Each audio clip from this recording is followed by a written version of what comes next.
Bonsoir, messieurs et dames, merci de nous rejoindre à ce JDS, journal du dimanche au soir, qui aujourd'hui sera marqué par ces sujets. Situation nationale, rencontre cette semaine entre le gouvernement et les composantes des forces vives, partis politiques, organisations de la société civile et autres ont eu droit à un point de la situation sécuritaire, le tout avant l'entretien du chef de l'État avec des journalistes locaux. Quel regard sur ces différentes sorties et le contenu du discours tenu, le décryptage dans un premier plateau tout à l'heure. Et puis semaine nationale de la culture, la biennale de la culture burkinabé a connu son apothéose, couronnée par le palmarès du Grand Prix national des arts et des lettres. C'était hier, une vingtaine d'activités majeures ont été menées sur 22 espaces à travers la ville. Nous allons revenir sur cette descente de rideau. Et enfin, sport, 28e journée du championnat national. Nous allons revenir sur un certain S. Douane Salitas et nous aurons William Somda pour les décryptages sur les questions sportives. C'est donc l'essentiel pour ce qui est du déroulé de ce JDS, journal dimanche au soir. La première des rubriques, c'est celle politique.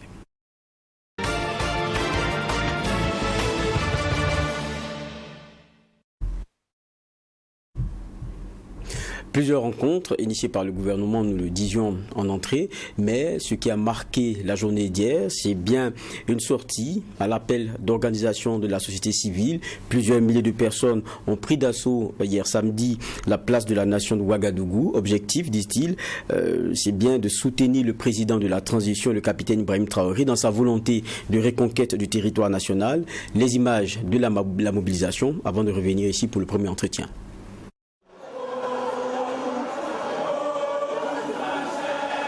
La capitale burkinabé est en ébullition. Du rond-point des cinéastes au rond-point du 2 octobre, en passant par la place de la Nation, des jeunes ont répondu présents à l'appel de la coordination des organisations de la société civile du Burkina Faso. Le message de la coordination est clair. Qui ne fait pas partie de la solution fait partie directe du problème, peut-on lire sur les pancartes.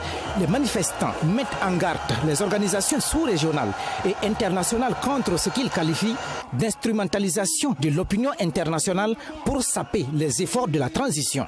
Le peuple est conscient de ces manœuvres subversives de la communauté internationale qui tente de considérer le terrorisme au Burkina Faso comme étant une guerre ethnique et communautaire qui opposerait une minorité à une majorité. La coordination des OSC met en garde la communauté internationale sur ces qualificatifs inappropriés conférés à la situation de notre pays. À ce titre, la coordination dit non aux agissements malveillants et accusations infondées contre la volonté populaire. Interpelle également l'Occident et les institutions internationales sur leurs responsabilités dans la crise sécuritaire qui secoue le Sahel. La coordination réaffirme à la communauté internationale la volonté de notre peuple à assumer pleinement sa souveraineté et son indépendance réelle. Elle dit non aux valets locaux, non à la CEDEAO. Des autorités coutumières et religieuses étaient mobilisées à la place de la Nation pour témoigner leur soutien à la coordination des organisations de la société civile. Le porte-parole de la coordination d'inviter la jeunesse à rester unie dans ce contexte de crise sécuritaire.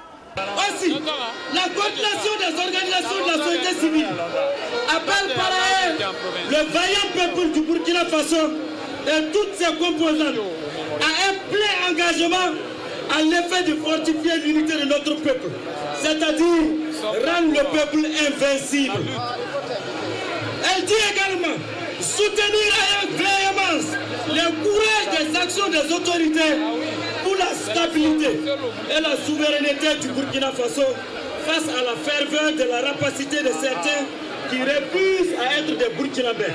La coordination des organisations de la société civile appelle par ailleurs le peuple burkinabé à rester mobilisé contre l'ingérence de l'Occident dont les objectifs, selon elle, sont contraires aux intérêts du Burkina Faso. Retour sur ce plateau pour le premier entretien, d'ailleurs annoncé en titre. Et je m'en vais vous présenter les visages qui composent ce plateau. Je commence par Ernest Ouedraogo, il est le président du mois des centrales syndicales. Bonsoir. Bonsoir. Merci d'être avec nous. Merci. Nous sommes aussi avec Dr Olo Pépéien, qui est sociopolitologue, chercheur au CNRST. Bonsoir. Bonsoir. Nous sommes avec Adama Amadé Sigiré, écrivain. Vous êtes coordonnateur du RISA, c'est le Rassemblement des intelligences pour la sauvegarde de l'Afrique. Bonsoir. Pour la souveraineté, voilà, c'est cela. De l'Afrique, c'est bien cela. Pas sauvegarde, souveraineté. Oui, je corrige alors. Merci bien, vous êtes le coordonnateur du RISA. Oui. Merci d'être avec nous. Et nous sommes avec Hassan Yasser Ouedraogo. C'est Adama. J'ai dit Adama Amadé, qui lui reste, le dernier. Bon, vous êtes député à l'ALT, membre de l'ex-EFOP, c'est sous cette bannière-là que nous vous recevons. Merci d'être avec nous. Merci bien. On a vu donc tout à l'heure les images qui sont passées, forte mobilisation. Moi, je vais venir vers vous, Sigiré. J'ai dit que vous êtes écrivain, vous êtes coordonnateur du RISA.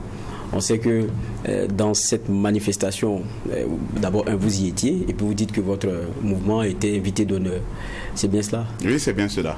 Voilà, nous étions hier à la place de la Nation pour soutenir la coordination de la société civile et la place à Réfugiés du Monde. C'était une très grande mobilisation, nous sommes satisfaits et c'était aussi vraiment pour accompagner les autorités de la transition qui font de véritables efforts. Et nous avons estimé que c'est nécessaire, surtout en cette période de troubles, où aussi, il faut le dire, nous avons nos adversaires, nos ennemis et nos détracteurs. Il y a aussi les forces réactionnaires qui ne veulent pas que nous puissions aller vers notre souveraineté. Donc ce meeting tombe au bon moment et ça vient encore donner du courage aux populations burkinabées, ça donne du courage aux autorités de la transition, ça donne surtout du courage au jeune capitaine Ibrahim Traoré qui mène la barque avec beaucoup de courage et de détermination. Et personnellement, je suis très fier de la mobilisation et je remercie les acteurs de la société civile, ces jeunes gens qui se battent pour un autre Burkina. Ils ont réussi le pari de montrer aux Burkinabés, mais au monde entier, que désormais il y a un peuple au Burkina qui s'affirme, qui s'affiche, qui s'engage, qui est déterminé pour la rupture et qui va aller vers les changements, vaille que vaille, coûte que coûte, en bravant les obstacles, en bravant les difficultés, mais ce peuple burkinabé reste déterminé pour un Burkina meilleur. Vaincre le terrorisme, c'est possible, gagner la guerre, c'est possible, mais mieux aller vers le développement pour un Burkina meilleur. Et c'est ce que nous avons pu faire hier à la place de la Nation. C'était vraiment très formidable et moi je suis très satisfait. C'est vrai que très souvent, quand il y a des mobilisations, d'abord, on reconnaît que vous étiez très nombreux, ça c'est une réalité, mais souvent on dit que non, c'est spontané, les gens sont venus comme ça. Après, on regarde, on dit qui est derrière, qui est organisé. Bon, on dit souvent à l'appel d'organisation de la société civile. Vous avez retrouvé invité d'honneur, c'est bien que bon, vous connaissez bien l'organisation qu'il y a. Oui, moi j'étais le Rassemblement des intelligents pour la souveraineté de l'Afrique était invité d'honneur, mais qui a organisé, ce sont les acteurs de la société civile. Ce sont des jeunes gens très déterminés qui sont engagés et aujourd'hui les gens sont prêts à contribuer de façon volontaire, voilà, de façon spontanée, les gens sont prêts à contribuer. Même lors de la mobilisation, il y a eu encore d'autres contributions. Non, nous ne sommes pas à cette époque où il fallait distribuer des 1000 francs, 2000 francs, où il fallait convoyer les gens par des cars. Non. Hier, tout le monde est venu de façon volontaire, les jeunes sont sortis. J'avoue que quelqu'un qui pense que pour mobiliser tout ce beau monde-là, nous avons eu donné de l'argent, serait malhonnête d'abord envers lui-même, parce que je me demande comment en quelques jours on peut avoir de l'argent pour distribuer à tout ce beau monde-là pour que les gens soient là. Hier, c'était vraiment une manifestation volontaire. Les gens sont sortis parce que les gens commencent à prendre conscience et les gens ont de l'espoir avec la transition parce que le capitaine Ibrahim Traoré et ses hommes donnent de l'espoir. Ça ne plaît pas à certaines personnes, mais c'est une réalité. Et ça, quand nous disons cela, ce ne sont pas des nuances, c'est l'un aussi d'être l'expression du vous-vous-là. Non, c'est de la sincérité parce qu'il y a de l'espoir et nous disons cela. Donc, la mobilisation, elle est spontanée et les gens sont sortis de façon volontaire. D'accord. D'un Adama, je passe à un autre. Je m'excuse parce que j'avais deux Adama et j'ai commencé à me dire est-ce que j'ai pas fait une confusion, d'où l'introduction du pas. Donc Adama Yasser Ouedraogo. Tout à fait. Quand vous regardez ça, je rappelle que vous êtes membre de l'ex-EFOP. Votre réaction? Merci beaucoup. Je dis merci aux téléspectateurs de TUTV. Moi, à chaque passage sur un plateau, moi j'ai toujours une pensée particulière aux familles des victimes des attaques terroristes à qui j'ai toujours adressé mes compassions. Voilà, et puis souhaiter prendre l'établissement mobilisé. Donc je reviens sur votre question. Et nous avons vu la mobilisation sur l'étendue du territoire hier, pas Ouagadougou seulement. C'est ça. Voilà, donc pour dire que bon, pour nous c'est un peuple résilient, un peuple digne, en lutte pour sa survie. Ce que nous avons vu hier, un peuple déterminé. Et c'est pas pour marcher sur la langue de mon co-débatteur ici, Ségéré, mais c'est pour dire que pour parler sans langue de bois, c'est un peuple vraiment déterminé pour arracher sa souveraineté, pour affirmer aux yeux du monde entier qu'il est là.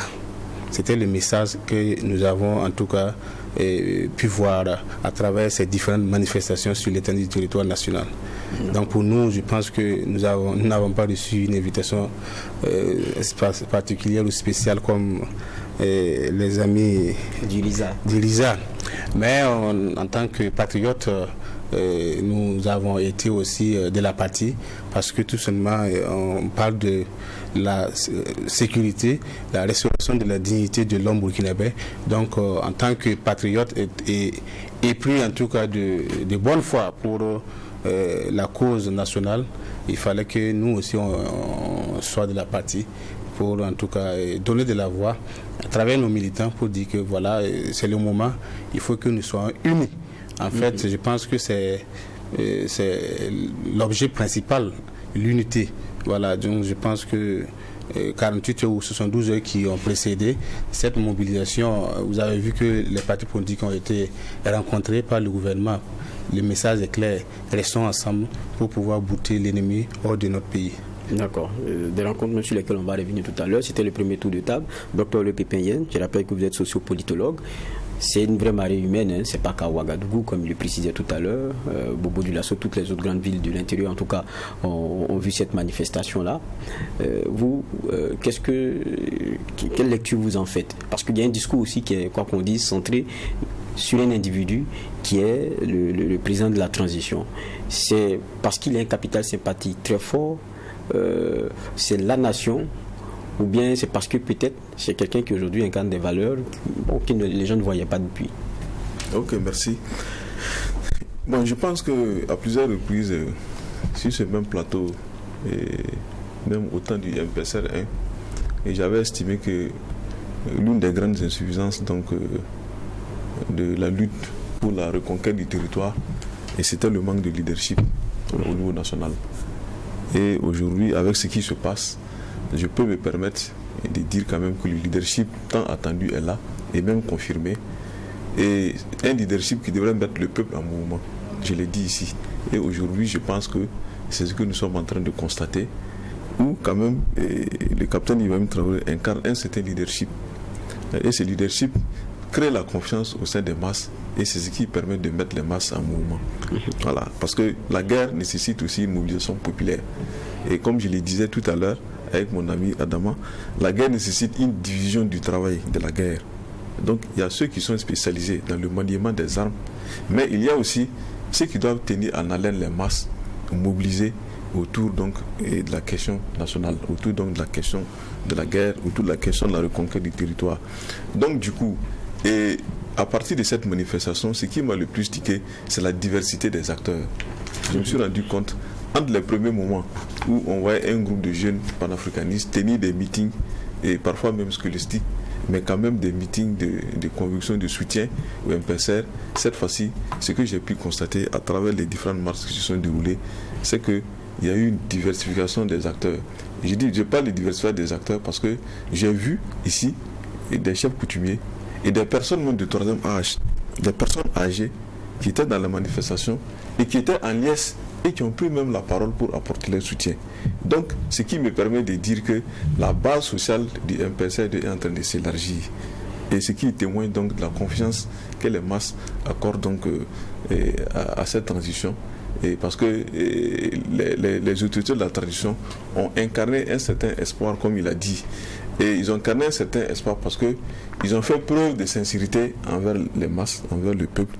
Et aujourd'hui, le peuple aussi sait faire la part des choses entre ceux qui luttent réellement pour la patrie et ceux qui viennent ici aussi pour autre chose.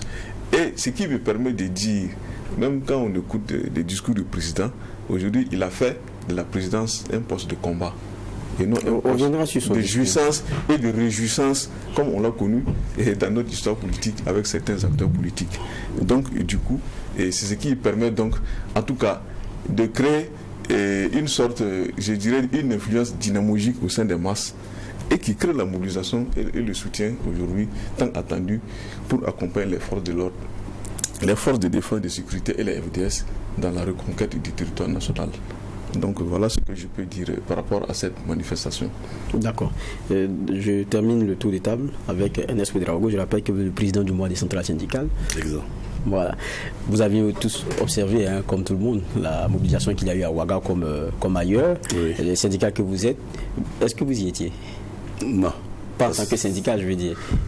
Non. Non, je ne parle pas personnellement, je parle des syndicats. Est-ce qu'ils en ont eu vent, ils se sont dit qu'on pouvait y aller, s'associer, voilà. On a eu vent, mais on n'a pas été invité. D'accord. Et donc, d'abord, au niveau de l'UAS, nous, on a pour habitude de présenter nos condoléances à la nation. C'est cela. Parce que les Burkinabés continuent de tomber, autant au niveau des FDS qu'au niveau des civils. Et nous souhaitons vraiment courage aux blessés et aux différentes familles endeuillées. Et ceci dit, c'est vrai, on a vu le monde. C'est vrai, en tout cas, ça a été un grand rassemblement. Mais nous, en tant que UAS, on n'a pas été conviés. Donc, nous n'y étions pas. Okay. Et parce que, bon,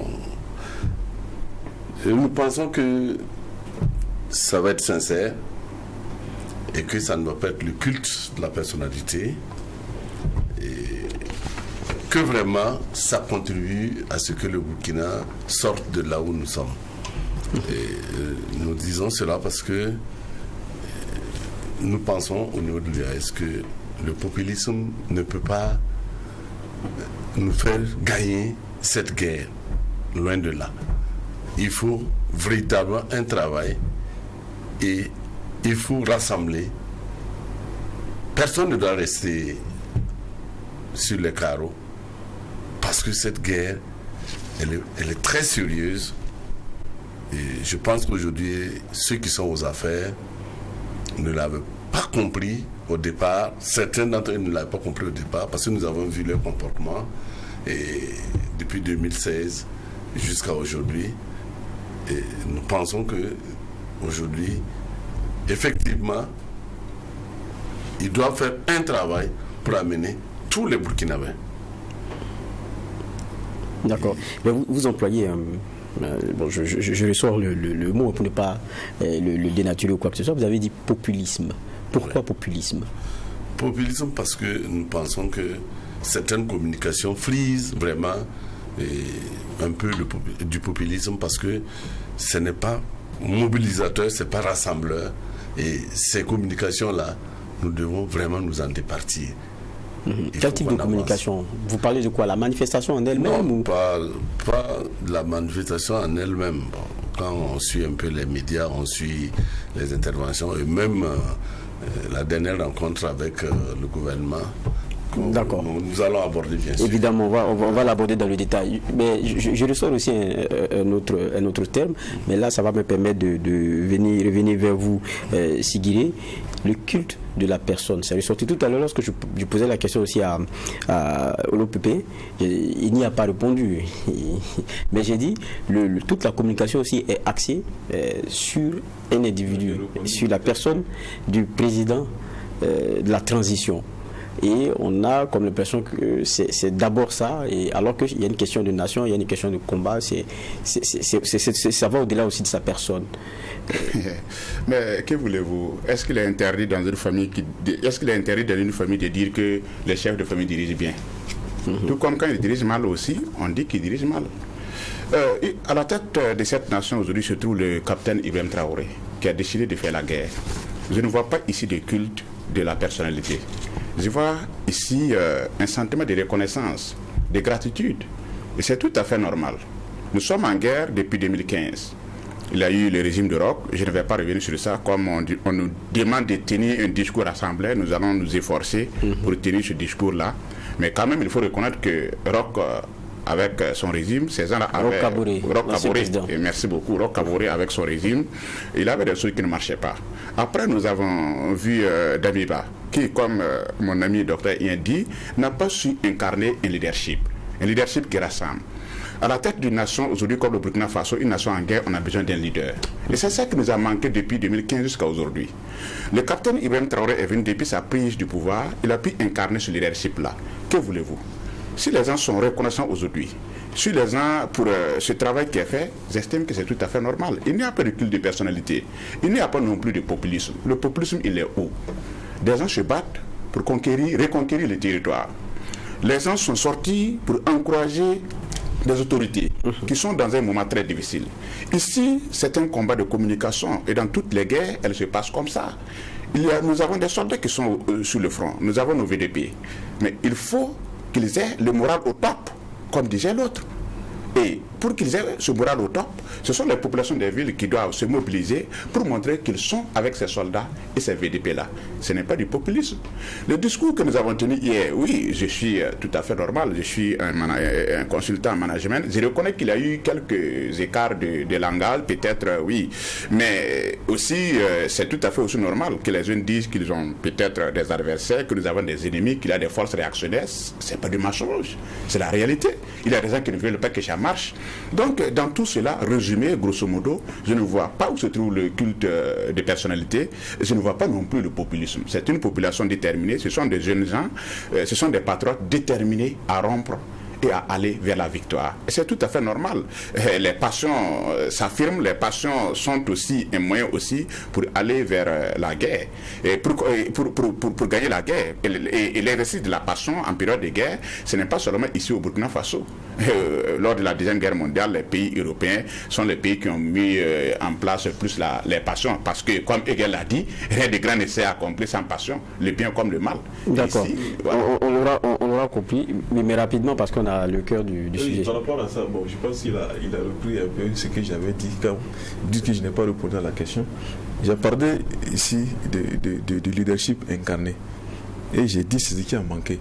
Parce que pour mettre un peuple en branle, pour mobiliser un peuple, et même pas un peuple, même des masses, il faut toujours un leadership. C'est ce leadership qui crée la mobilisation. Mais vous avez vu depuis que le terrorisme a commencé, quelle a été la mobilisation populaire qu'on a connue? Rien du tout. Même on a parlé même de démoralisation au niveau même des forces de défense et de sécurité. Le président l'a dit, ça ne vient pas de moi, n'est-ce pas? Mais c'est dire qu'il y a un problème de leadership. C'est-à-dire qu'il faut qu'il y ait une direction de la lutte, du mouvement, incarné par un groupe ou un individu qui inspire. Et c'est cette inspiration ici qui permet de créer la confiance et de mettre le peuple en mouvement. Bon, maintenant, si il est admis que le leadership doit créer la mobilisation, mais il faut aller vers les masses pour créer la mobilisation, il faut galvaniser les masses, il faut les encourager, il faut les mobiliser, il faut les motiver, il faut les rassurer, et ça demande nécessairement un contact avec les masses. Mais quand un leader se met à faire ça, on trouve que c'est du populisme. Je reste avec vous. Moi je trouve que ce populisme même n'est pas mauvais. Si ce populisme peut permettre de mobiliser le peuple pour la guerre, moi je ne vois pas. Je ne vois pas où ça pose problème. Je reste avec vous parce qu'on a fait la transition sur ce qu'on a eu, parce qu'on a eu une semaine quand même assez pleine en matière de communication, quoi qu'on dise, sur la situation de la nation. Et on a eu d'abord le gouvernement. Je me rappelle un peu de la façon dont c'était composé. Il y avait le ministre d'État Bassalma Bazier, il y avait le ministre de la communication qui était présent, il y avait la ministre en charge des droits humains, il y avait le ministre de la défense qui était là, la sécurité. Il y avait encore, je pense, le directeur de la justice militaire. Il y avait beaucoup d'autres, en tout cas, pour faire des communications et échanger notamment avec les différentes forces vives que nous avions, les différentes composantes.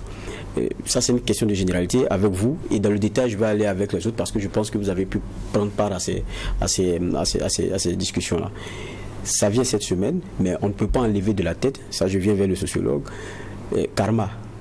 Parce que karma, quoi qu'on dise, il y a eu, après karma, beaucoup de polémiques sur la sortie à Bobo Dioulasso. Il y a eu beaucoup de polémiques et je pense que, et ça on va y revenir, le président dans son entretien revient même là-dessus. dès le départ de l'entretien, c'est à la 8e ou à la 9e minute d'ailleurs, alors qu'il n'est pas questionné directement sur Karma. Il revient là-dessus. Est-ce que ce n'est pas aussi l'élément déclencheur avec la forte communication qu'on a eue cette semaine? Déclencheur des mouvements qu'il a eu? Non, la communication qu'on a eue. Est-ce que c'est pas, quand on regarde, ce n'est pas aussi un genre de rattrapage par rapport à Karma et on va dire les quelques critiques qu'il y a eu? Et par rapport à la communication du président, je pense. C'est pas là. Je remets les choses dans leur contexte. Docteur, pour me permettre, je vais intervenir par rapport à. Je ne comprends pas ça. Non, moi je comprends ce que vous dites. Allez-y. Voilà, donc il veut effectivement dire est-ce qu'il n'y a pas un lien entre Karma et la communication qui sert. Parce qu'on a eu droit cette semaine, quoi qu'on dise, à une communication bien appuyée. Oui, je comprends très bien. Et moi je voudrais dire que. C'est la question de l'opportunité. C'est ça que je remets ici. Je voudrais dire qu'il y a certainement un lien. Oui, il pourrait y avoir un lien entre Karma et la communication qui suit. Pourquoi? Parce que Karma est une réalité. Ce qui s'est passé à Karma, c'est chez moi, je le précise. Jusqu'à aujourd'hui, on ne sait pas réellement ce qui s'est passé.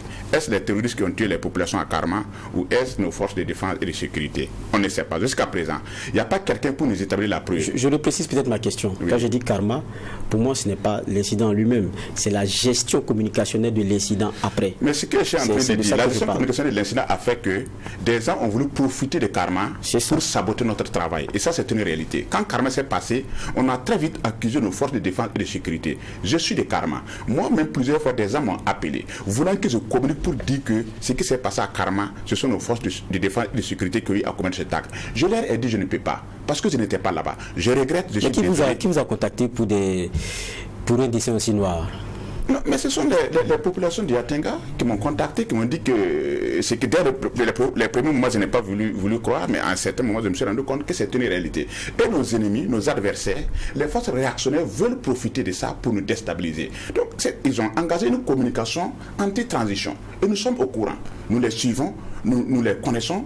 Et comme une communication anti-transition a été engagée, c'est tout à fait normal que nous aussi nous donnons la réplique. Et c'est la réplique que nous sommes en train de donner pour que les gens sachent que Karma est une réalité, mais Karma n'entache pas notre détermination avec le terrorisme. Ce qui s'est passé à Karma, ce n'est pas la première fois. Ça s'est passé à Solan. Il y a eu des attaques aussi qui sont passées. Jusqu'à présent, on se demande réellement qui a commis cette attaque-là, ces attaques-là. Maintenant, pourquoi nos ennemis, nos adversaires veulent profiter de Karma pour nous abattre? C'est ce que nous refusons. Ils veulent saboter nos efforts parce que Karma s'est produit. Ils ont même fait des montages. Ils ont même communiqué à travers le mensonge. Ils ont fait des plans de manipulation pour déstabiliser la transition. Ils ont cru que Karma était une opportunité pour eux.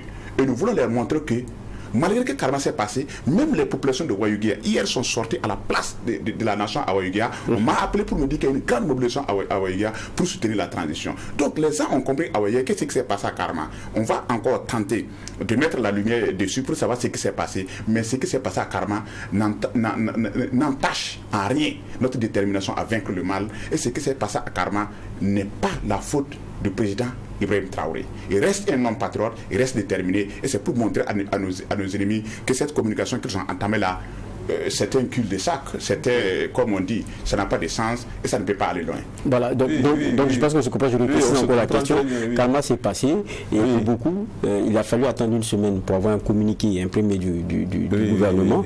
Il y a eu, c'est vrai, quelques jours après, celui je pense, du procureur de la région. Et bien pour certains, ça n'a pas suffi. Et que la première grande fois qu'il voit les autorités, c'était plutôt à Bobo qu'ailleurs. Et ça, le président, là-dessus, il a dit qu'il y avait un dessin noir, en tout cas en termes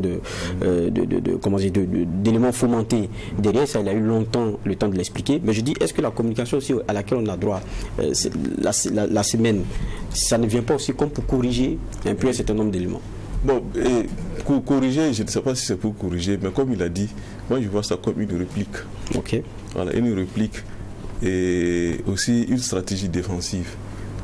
Parce que quand on voit à l'international ce qui s'est passé, où on a senti tout de suite des velléités d'instrumentalisation de ce drame-là, c'est-à-dire à d'autres fins.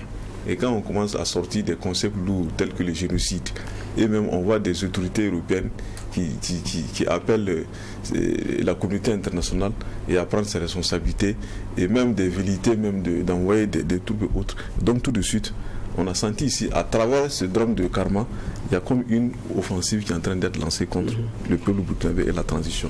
Donc du coup, pour moi, c'est une réplique politique que la transition ici a opposé à cette tentative donc, de déstabilisation, parce qu'il s'agit d'une déstabilisation, c'est ce que ça veut dire. Voilà. Et par la mobilisation populaire et par la communication politique à l'endroit donc des acteurs clés et du monde politique tels que les OSC et les partis politiques et autres. Voilà. Donc c'est une riposte. Et quand on voit les messages qui sont diffusés lors des manifestations, il y a eu des discours franchement anti-impérialistes. Il y avait une dimension fondamentalement anti-impérialiste de ces marches-là, où on dénonçait la CEDEAO, communauté internationale. Et donc, c'est pour dire que c'est une riposte. Voilà, c'est une riposte contre l'offensive, donc la vérité d'offensive que certaines personnes à l'international veulent lancer contre la transition, afin donc de la mettre en difficulté, sinon même de la déstabiliser. Voilà, donc il y a un lien forcément entre Karma et ce qui vient de se passer, et ce qui est normal. Chaque peuple doit travailler ici à organiser sa défense par rapport à toutes sortes d'agressions, d'où qu'elles viennent et quelle que soit la forme que cela prend aussi. Entrons dans le détail maintenant sur les rencontres qu'il y a eu justement. Le gouvernement qui a décidé de rencontrer, c'était les partis politiques, OSC, les syndicats aussi. Vous retenez quoi de cette rencontre-là en définitive? Ok, merci. Je souhaiterais quand même revenir un peu sur Karma pour dire ceci. Il nous faut la vérité sur Karma. Parce que le gouvernement aujourd'hui fasse de la communication défensive à travers son réseau et tout, que ce soit ça ou pas, nous réclamons la vérité sur Karma. Parce que dans notre doléance du 1er mai, nous l'avons inscrit en noir et blanc pour dire qu'il faut la vérité sur Karma. Je pense que les autorités aussi disent qu'elles veulent bien savoir ce qui s'est passé. C'est vraiment un point sur lequel, au niveau de l'UAS, nous allons tenir. Maintenant, pour répondre à votre question, bon, que retient-on de la rencontre? D'abord, dans la forme, nous avons failli ne pas y être. Pourquoi? Ça aussi, il faut le dire, parce que nous avons été convoqués en moins de 24 heures.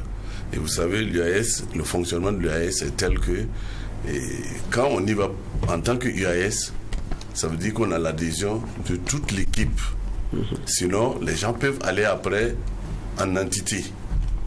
Donc, c'était compliqué pour nous d'y être en tant que UAS. Il a fallu communiquer fort, discuter au téléphone et tout. Et nous pensons que les prochaines fois, ça va être mieux organisé. Maintenant, quant au fond de la question, alors, nous avons eu droit à quoi? On nous a juste fait l'historique du terrorisme, les formes de terrorisme, les méthodes d'attaque et tout. Et puis bon, nous expliquer un peu comment nos FDS aussi arrivent à se défendre et tout. J'avoue qu'on est resté un peu sur notre soif, puisque il n'y a pas eu d'échange. On a eu droit à des informations. C'était un exposé. Voilà, un exposé, et puis après on s'est dit au revoir. Maintenant, au niveau UAS, nous allons analyser et essayer de comprendre pourquoi cette communication. Parce que ça ne peut pas être anodin. Ça ne peut pas être anodin. Ça veut dire que si nous avons eu droit à ça, il y a quelque chose. Parce qu'il ne faut pas aussi perdre de vue que on nous a fait comprendre que le terrorisme aujourd'hui évolue vers des kamikazes. Bon, dans tous les cas, tout terroriste c'est un kamikaze, parce que dès qu'il sort, il sait qu'il peut revenir vivant ou mort. Donc, et que par rapport à ça, c'était possible qu'il y ait des décisions à prendre pour pouvoir contenir, parce que le terroriste peut venir lors d'une rencontre où vous êtes 20 ou 30 et puis s'exploser. Nous voyons la chose venir. Et nous allons analyser. Vous ne voyez pas venir. Nous savons qu'il y a des velléités quand même, de restriction de quelques libertés, mais nous allons analyser et nous allons donner une réponse au gouvernement. Et ça, c'est comme ça que nous évoluons. Oui, mais justement, c'est vrai que il y a eu l'exposé dont vous parlez. Je pense que c'est le patron du renseignement même qui a fait cet exposé-là. Oui. Mais il y a eu aussi le directeur de la justice militaire qui a donné quelques éléments quand même sur Karma. Et puis, bon, beaucoup d'autres éléments sur lesquels il y avait des questions. Yirgou, un peu avant et autres. Mais à la rencontre qui était la vôtre, ça n'a pas été abordé.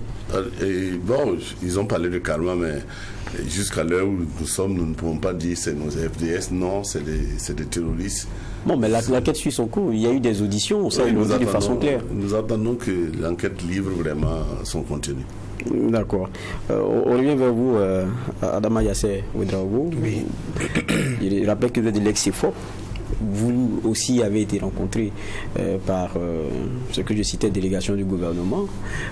Après, vous en retenez quoi? Et puis, Ok, merci. Bon, nous avons été conviés au même titre que tous les autres partis, puisque c'est pas sous la bannière de l'ex-CFA qu'on a été, c'est le CDP qui a été convié, parce que je suis le CDP. Voilà. Donc, c'est pour dire que, bon, le doyen a un peu effleuré ce qui s'est passé. Et ils ont fait un exposé, et puis, bon, en fait, ils ont invité à l'union sacrée autour de la transition pour qu'ensemble, nous, en tout cas, nous gagnons cette guerre, bataille. Et pour revenir sur un point, parce que la question des libertés, bon, effectivement, on sent venir, mais ça ne nous surprend pas. Et le message du gouvernement, c'est pour nous dire comme quoi, en pareille situation, il ne faudrait pas opposer le droit du citoyen ou bien le droit d'un individu, d'une corporation, aux droits de la société burkinabé. C'est le message en tout cas que nous avons retenu, parce que tout simplement il y a des situations qui vont amener les autorités à prendre des mesures pour en tout cas, comme le doyen le disait, restreindre en tout cas nos libertés. Bon, nous attendons de voir. En tout cas, jusque là, nous-mêmes, nous sommes frappés vous connaissez, le communiqué numéro 3. Ils sont frappés par ce communiqué qui est là, donc nous-mêmes on ne peut plus se réunir. Voilà, donc, mais vous comprenez un peu la nécessité de lever, je profite de votre micro, de lever cette mesure. Parce que si vous conviez chaque fois les partis politiques et que les partis politiques n'arrivent pas à se retrouver pour décider, parce que c'est toute une organisation, vous voyez, c'est le premier assesseur qui va chaque fois aller répondre et puis donner sa position. C'est pas évident qu'à l'interne là, il y ait quelques écueils. Vous comprenez ce que je veux dire? Donc, je pense que nous sommes dans la dynamique et nous sommes prêts. Voilà, donc, je vais titiller le doyen. Comme il a parlé de 24 heures, bon, c'est dans la même logique que nous sommes prêts, parce qu'en pareille situation, même si en fait, je comprends l'organisation interne de l'IAS, mais comme nous ne sommes pas en période de situation normale, chacun doit en tout cas revoir en tout cas sa façon de fonctionner, parce que tout simplement, l'IAS est là pour le peuple du Burkina Faso, pas pour soutenir un régime, c'est pour la masse populaire, les travailleurs en général. Donc c'est pour dire que à tout moment, si les intérêts du pays sont menacés, on doit être en mesure de répondre automatiquement. Voilà, merci. D'accord. Adama, je passe encore à un autre. Sigiré, vous avez dit que vous êtes du RISA. Est-ce que vous avez participé à ces échanges-là? Non, nous n'avons pas participé. Mais bon, le contenu, vous avez vu à travers la presse aussi. Oui, nous n'avons pas participé à ces échanges, mais lu le contenu aussi, et écouté aussi les interviews. Ce que peut-être je ne comprends pas très bien, c'est mon ami, le représentant de l'IAS. Voilà, c'est cette façon de ne pas comprendre que la guerre est un moment exceptionnel. À partir du moment où la guerre est un moment exceptionnel, il va de soi que le comportement aussi soit exceptionnel. C'est-à-dire que ce qu'on peut faire en période de paix, il va de soi qu'on ne peut pas faire ça en période de guerre. Je prends un exemple parce que je suis un homme très pragmatique. Si on vous dit aujourd'hui de prendre votre voiture pour aller à Djibo, seul, ce n'est pas évident. Si on vous dit de prendre votre voiture pour aller à Doré et puis revenir, ce n'est pas évident. C'est déjà une restriction des libertés. Ça, c'est la restriction des libertés. Est-ce que ce sont les autorités de la transition qui vous empêchent d'aller à Djibo, qui vous empêchent d'aller à Doré? Ce ne sont pas les autorités de la transition, ce sont les terroristes. Et pourquoi? Parce que nous sommes en période de guerre. Si vous êtes là, vous ne pouvez pas aller à Djibo, vous ne pouvez pas aller à Doré. Et peut-être on parle d'autres restrictions de liberté et vous en faites un problème. C'est qu'il y a mal donne. Ce n'est pas cohérent. Parce que les terroristes d'abord limitent votre liberté. Et aujourd'hui, les restrictions de liberté dont on parle, c'est tout à fait normal, parce puisqu'il y a eu le décret de la mobilisation générale, à travers l'article combien, monsieur, vous pouvez me rappeler, 59. Si le président met en application l'article 59, mon ami pourrait peut-être ajouter, parce que peut-être que je ne maîtrise pas bien le droit, ça veut dire qu'à partir de cet article-là, des restrictions de liberté peuvent être prises. Et c'est tout à fait normal, parce que puisque l'article donne le droit au président, à partir de la mobilisation générale, de décréter encore d'autres des restrictions de liberté, parce que nous sommes en période de guerre. Donc c'est pour dire qu'aujourd'hui, ce qu'il faut comprendre, c'est le moment est exceptionnel. Et le moment exceptionnel, ce n'est pas le président qui a imposé la guerre, c'est pas lui qui a fait venir les terroristes au Burkina Faso. On nous attaque depuis 2015 et aujourd'hui nous sommes en train de chercher des solutions pour gagner cette guerre-là. Il faut de soi que dans cette période difficile, dans cette période où la paix elle-même elle est menacée, il n'y a rien qui est au-dessus de la paix. Je ne vois pas. Liberté, liberté, liberté. C'est parce que vous avez la paix que vous parlez de liberté. Si les touristes prennent Ouaga, votre liberté est où? Donc c'est là où peut-être, je m'excusais, certains de mes amis journalistes qui étaient peut-être proches de moi m'en veulent peut-être à mort parce que disant que je suis contre la liberté. Non, s'il y a quelqu'un qui aime la liberté, c'est moi, Adama Amadé Sigré. Je suis un écrivain professionnel. J'ai quitté la fonction publique pour être libre, pour pouvoir écrire comme je veux. J'aime la liberté et je suis fondamentalement attaché à la liberté. Mais je suis aussi un réaliste et un pragmatique. Nous sommes en guerre. Croire que dans cette période de guerre, on peut avoir les mêmes libertés comme en 1995 ou en 2000, franchement, c'est être utopique.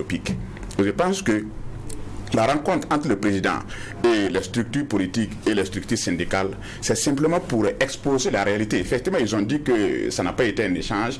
Je crois qu'ici, c'est pour exposer la réalité du terrain. Parce qu'il y a des gens qui font semblant, comme si tout allait normalement. Je ne sais pas, est-ce de mauvaise foi, ou bien peut-être parce qu'ils n'aiment pas assez la nation, je ne sais pas. Mais quand on regarde souvent certains agissements, on a l'impression qu'il y a d'autres qui refusent de voir la réalité. Et ici, les autorités ont voulu impliquer tout le monde, leur dire, voilà la situation qui est là. Si nous vous demandons de faire des efforts, ce n'est pas parce qu'on est contre vous, ce n'est pas parce qu'on ne vous aime pas, ce n'est pas parce qu'on a une dent contre vous, mais simplement le pays est en danger.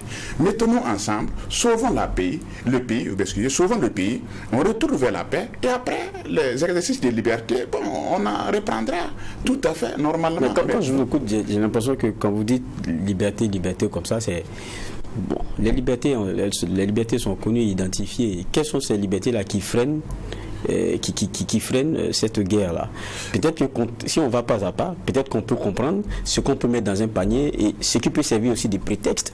Parce que, quoi qu'on dise aussi, il faudrait accepter, par exemple, certains éléments qui sont objectifs, tant qu'ils le sont et qu'ils le restent, qui sont aussi quelquefois l'expression de liberté. Non, mais je ne pense pas qu'on a déjà condamné quelqu'un parce qu'il a dit certaines choses qui sont objectives. Bon, vous parliez de la liberté, surtout la liberté d'expression. Aujourd'hui, la communication est une arme en cette période. Mais il faut reconnaître qu'il y a des gens aujourd'hui qui communiquent en réalité contre les terroristes. Regardez ce qui s'est passé à Karma. C'est un bel exemple. On peut citer. Il y a des gens qui n'ont jamais communiqué une seule fois sur la victoire de nos forces de défense et de sécurité. Nous avons des soldats sur le terrain. Nous avons des forces de défense et de sécurité. Nous avons nos VDP qui se battent, qui chaque jour subissent des pertes, qui chaque jour tombent au front. Aussi, ils gagnent des victoires. Ils ont pu au moins se reconquérir quelques localités. Mais il y a des Burkinabés qui ont fermé les yeux sur tout ça. Lesquels et qui Non, je ne peux pas citer les noms. Ici, vous les connaissez mieux que moi. Quand vous avez des généralités comme ça, c'est un peu compliqué. Monsieur, il veut me mettre en conflit peut-être avec certaines personnes. Quand vous avez des généralités comme ça, c'est un peu compliqué. Non, ce ne sont pas des généralités. Ce sont des réalités que nous voyons. Il y a des gens qui ne communiquent pas sur nos victoires. Il y a des gens qui ne présentent même pas leurs condoléances quand nos soldats tombent. Mais quand Carmel s'est passé, il y a des gens qui ont bondi sur ça subitement le même jour pour communiquer, pour faire une offensive communicationnelle, comme si César n'attendait que ça pour communiquer. Donc, il y a un autre point, parce qu'on a commencé avec la mobilisation d'hier, on est revenu sur les rencontres qu'il y a eu. Il y a, au cours de cette semaine, ce qui a été aussi marquant, c'était jeudi, c'était donc l'interview que le président a accordé, grand entretien, avec deux éléments. Même si je n'y étais pas. Vous êtes d'accord, donc je vous donne une minute. Je pense que c'est vraiment une bonne chose parce qu'il y a même des hommes politiques qui se plaignaient ici qu'on ne les associe pas et voilà, et ainsi de suite.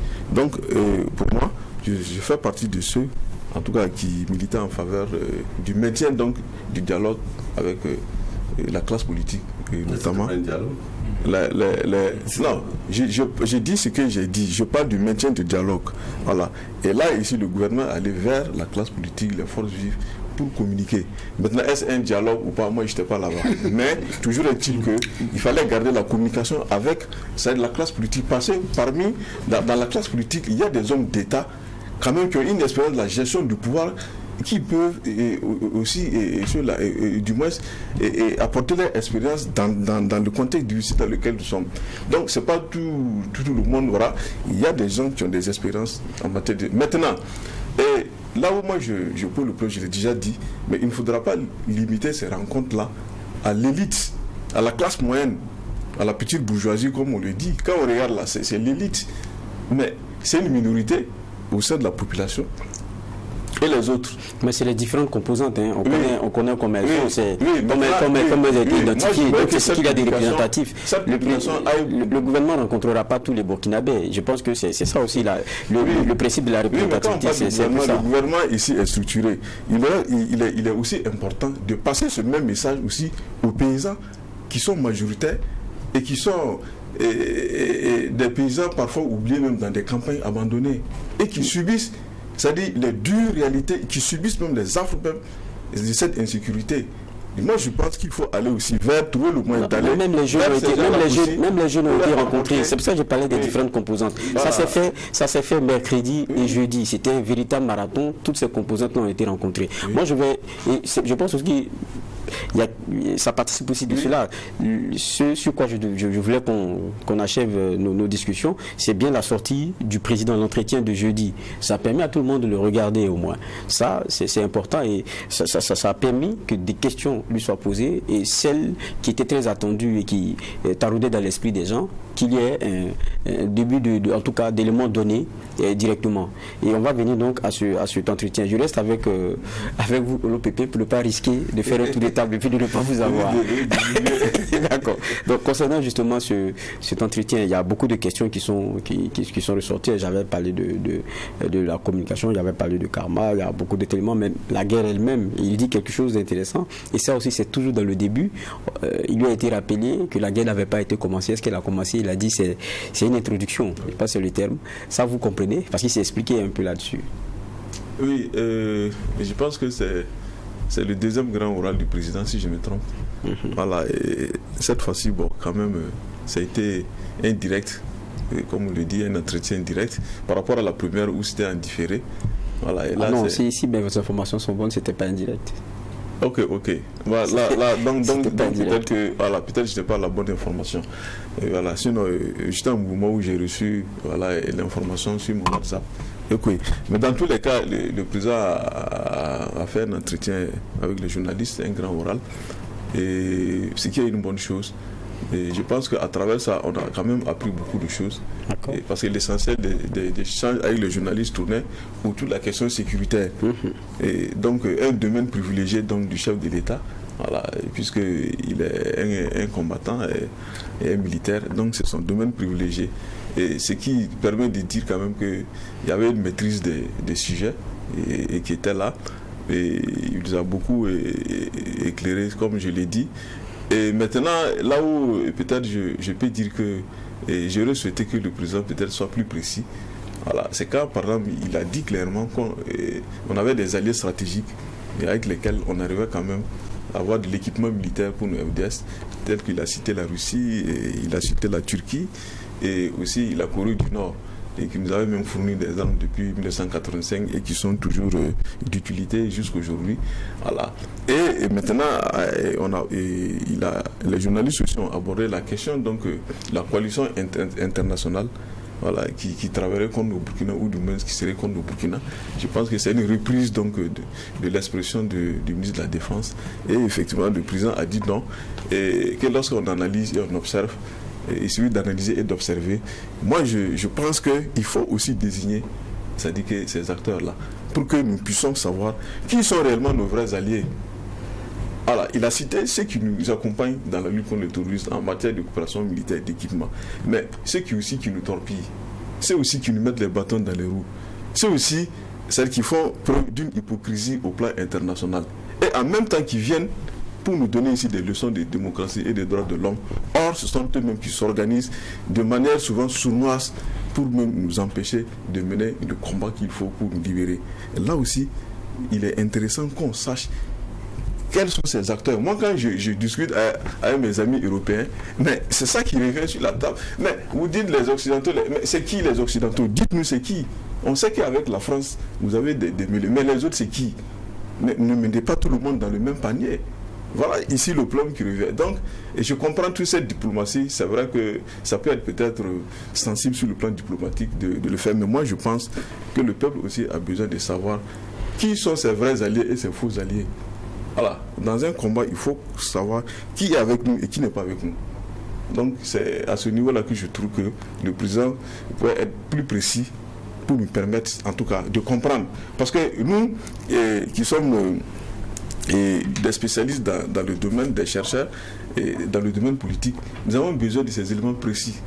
Voilà, pour construire un discours scientifique par rapport à ces questions. Et la science, en tout cas, le discours scientifique est un discours qui est précis, qui est précis et clair. Donc, lorsqu'il y a des zones d'ombre comme ça, où on ne peut pas aller sur la base donc, des suppositions, il aurait fallu que le président dise aussi au peuple qui sont nos alliés et quels sont ceux qui sont aussi nos faux alliés. C'est vrai que ceux qui sont informés peuvent peut-être émettre des hypothèses. Mais lorsqu'on nous dit que nous avons voulu, il y a beaucoup de pays qui ont refusé de nous donner des armes, quels sont ces pays?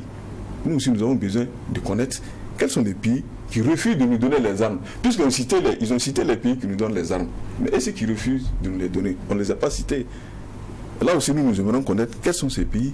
Parce qu'apparemment, ce sont les mêmes qui reviennent pour encore vouloir nous donner des leçons. Et ça, là, ça ne marche pas.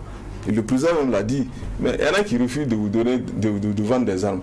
Et quand vous allez vers ceux qui sont d'accord pour vous donner les armes, ils viennent vous dire non, pourquoi vous n'allez pas acheter les armes? Mais finalement, qu'est-ce qu'ils veulent? Je viens vers vous, Ernest Ouedraogo. Dans le discours, pour ceux qui ont été aux discussions avec le gouvernement, il y a beaucoup d'éléments qui sont revenus. Même la question du complot, on avait entendu le ministre de la Défense en parler, qui disait qu'il y avait beaucoup de pays qui étaient contre le Burkina. Lui aussi, il a parlé au niveau international, mais il n'a même pas cité aussi. Personne ne s'est franchi ce cap-là. Le président a même parlé d'espace aérien qui est violé et tout, mais sans aller plus loin pour dire quelles sont les actions qui sont menées dans ce cadre-là. C'est vrai que pour certains, il a dit, on a appelé, ils se sont entendus, il n'y avait pas de problème. Mais à certains pour lesquels il y a des problèmes, on connaît le cas malien, on a passé certains cas en dénonçant et quelquefois même en portant plainte devant des instances. Qu'est-ce qui, dans ce grand entretien-là, en tant que, je sais que vous êtes syndicaliste, oui, c'est vrai que, qu'est-ce qui a retenu votre attention Vous voyez, c'est quand nous on parle. Vous voyez, quand le ministre a dit dans la salle lors de la rencontre qu'il y a une coalition internationale contre nous, il y a un certain nombre de gens qui ont applaudi, mais je tiens à vous rassurer que les représentants de l'UAS n'ont pas applaudi, parce que quand même nous, on écoute, on analyse avant de réagir. Donc vous voyez, c'est des choses affirmées pour faire quoi? Puisqu'en réalité, on n'a même pas un élément qui dit que c'est Pierre, c'est Paul qui est contre nous. Non, ils les ont peut-être, mais c'est pas. Non, on peut pas reverser. On peut pas le reverser. On peut pas le reverser comme ça à la place publique. C'était pas la question de diplomatie derrière, il y a des éléments. Vous voyez, c'est là où ça crée justement la confusion. Moi, je peux sortir dire que c'est la Côte d'Ivoire qui est contre nous. Je peux sortir dire que c'est le Mali même. Vous voyez, ça donne à des interprétations, ça laisse libre cours à des interprétations qui ne sont pas des choses qui nous arrangent. Ceci dit, quand j'écoute un peu le discours du président, qui a osé quand même dire des choses qu'il faut qu'on fasse la lumière là-dessus quand même, pour dire que en 2020, les élections ont été négociées et on a payé des milliards pour pouvoir tenir les élections. C'est vrai, en son temps, la lumière déjà courait. Aujourd'hui, le président le dit. Mais qu'est-ce qu'on en fait? Ça, c'est un. Deuxièmement, sous le MPSR 1, Gasquende, on a entendu aussi que ça a été une négociation qui a mal tourné. Pourquoi on n'en parle pas? Il faut aussi le dire. Et aujourd'hui, faire toute la lumière sur ces deux cas. Parce que si le cas des élections négociées a impacté sur la lutte contre le terrorisme, le cas de Gasquende aussi, si ça s'avère vrai, a impacté sur la lutte contre le terrorisme.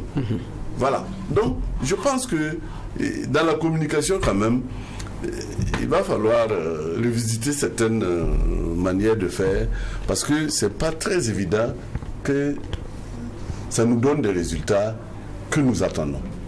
Voilà. C'est vrai que vous dites que le président l'a révélé, il a confirmé, parce que pour ceux qui ont encore mémoire, on a des confrères qui ont écrit largement là-dessus, mais qui en son temps en ont souffert. Mais ils ont révélé qu'il y avait des espèces sonnantes et trébuchantes qui avaient circulé pendant cette période-là, juste pour qu'on puisse avoir des élections. Et ça, ils l'ont dit de façon claire. Et que même sur le plan militaire, il y a eu des injonctions qui ont été données Et ça, c'est ressorti dans le discours. C'est pour dire que quand on est objectif, qu'on fait son travail, et souvent ça concourt à la fin à l'édification de la nation elle-même.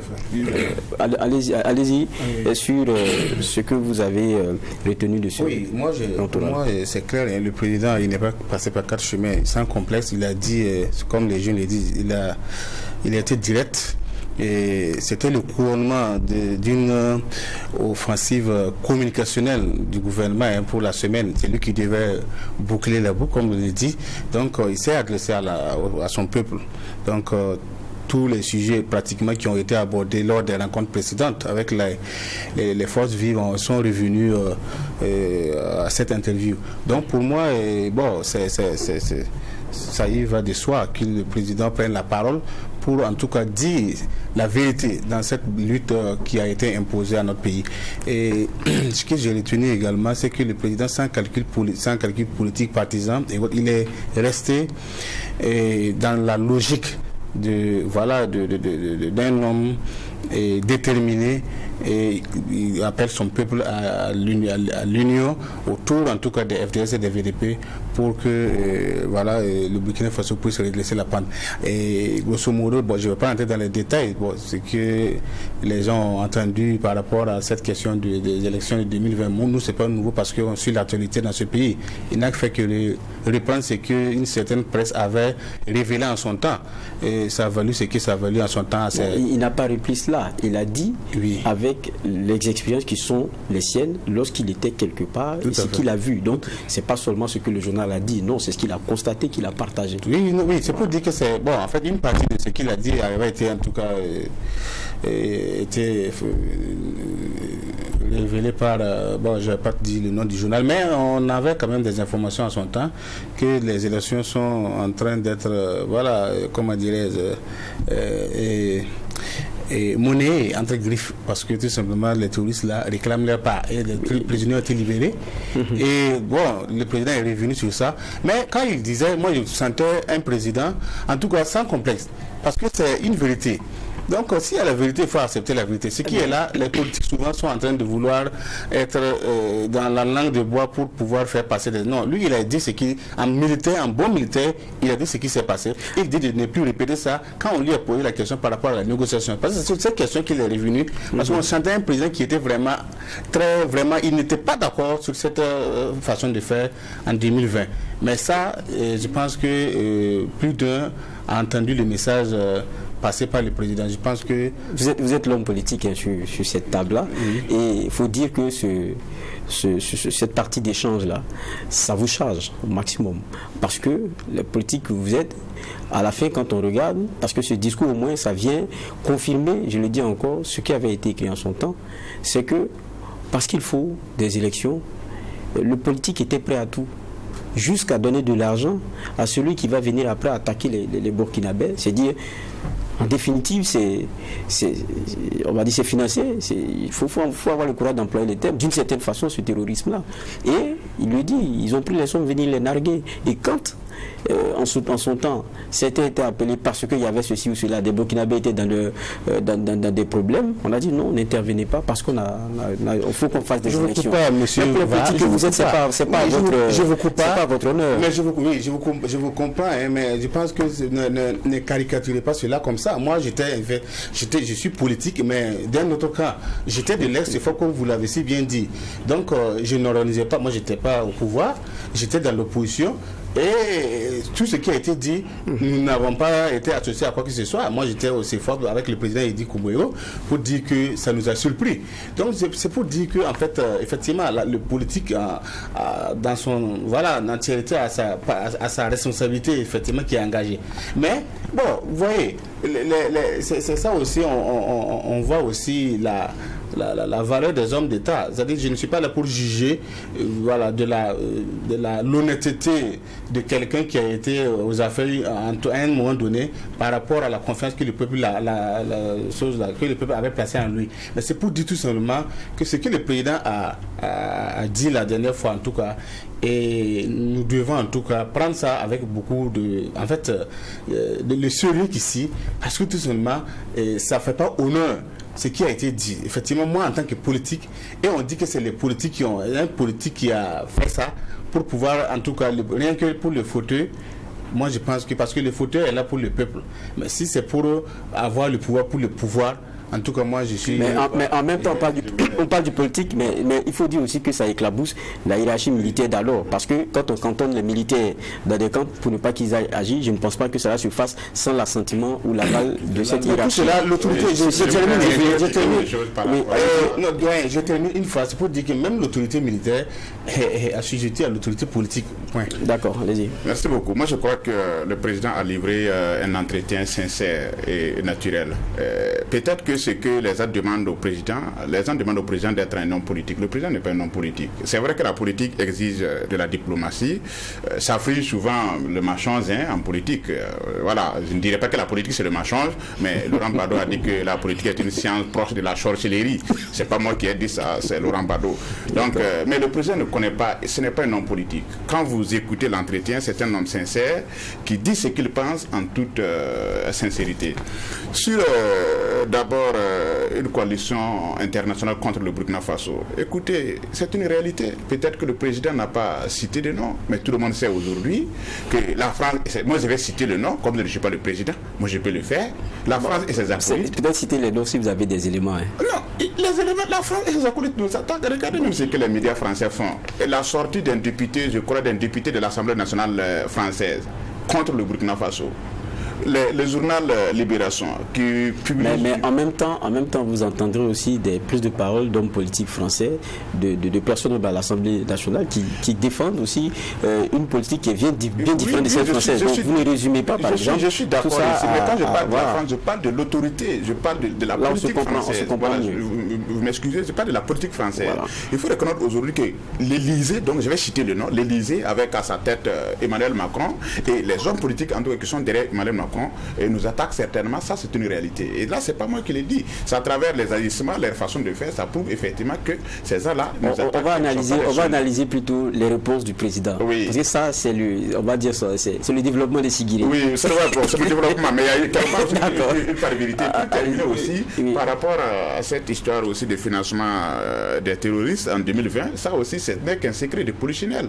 Nous savons bien que ceux qui ont gagné les élections en 2020 ont dû financer les terroristes pour y arriver. Et cela montre aussi jusqu'où les hommes politiques vraiment ont fait du mal à ce pays-là et que tout se résumé à l'acquisition du fauteuil présidentiel. Bon, à financer directement, allons-y. Oui, par rapport à ça, oui. Bon, les gens parlent de financement. Est-ce qu'il n'y avait que le financement seulement ? C'est la question qu'on se posait, ce n'est pas autre chose.